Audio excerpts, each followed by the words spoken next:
is one of the things that made Marx wrong was, see, Marx believed that capital would flow into the hands of fewer and fewer people, and that the dissociation between the rich and the poor would become more extreme as capitalism developed. And like so many things that Marx said, it's kind of true. It's kind of true in that the distribution of wealth, and in fact the distribution of anything that's produced, follows a Pareto pattern. And the Pareto pattern basically is that a small proportion of people end up with the bulk of the goods. And it isn't just money. It's anything that people produce creatively ends up in that distribution. And that's actually, the economists call that the Matthew principle, and they take that from a statement in the New Testament, and the statement is, to those who have everything, more will be given, and from those who have nothing, everything will be taken.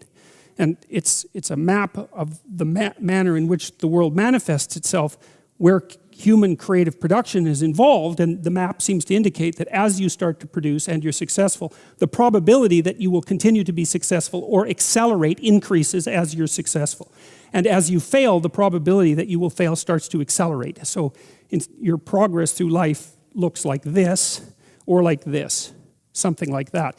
And the reason that Marx was right was because he noted that as a feature of the capitalist system. The reason that he was wrong is that it's not a feature that's specific to a capitalist system.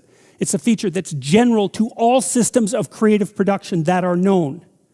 And so it's like a natural law, and it's enough of a natural law, by the way, that the distribution of wealth can be modeled by physical models using the same equations that govern the distribution of gas molecules in a vacuum.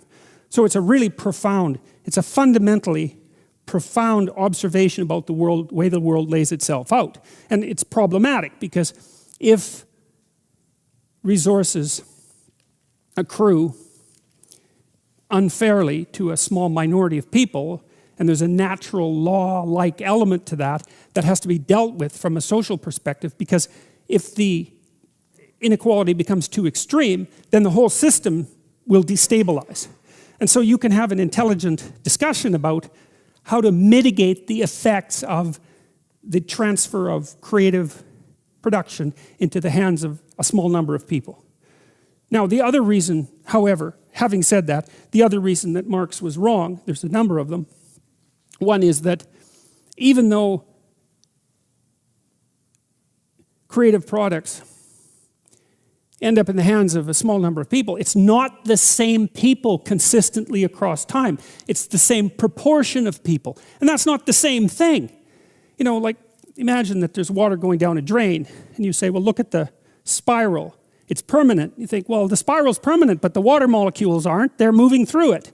And it's the same in some sense with the Pareto distribution, is that there's a 1%, and there's always a 1%, but it's not the same people. The stability of it differs from culture to culture, but there's a lot of movement in the upper 1%, a tremendous amount of movement. And one of the reasons for that movement is that things get large, and then they get too large, and then they collapse.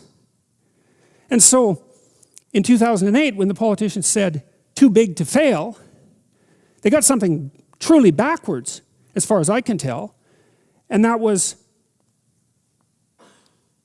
it was a reverse, the statement was reversed. It should have been, so big it had to fail.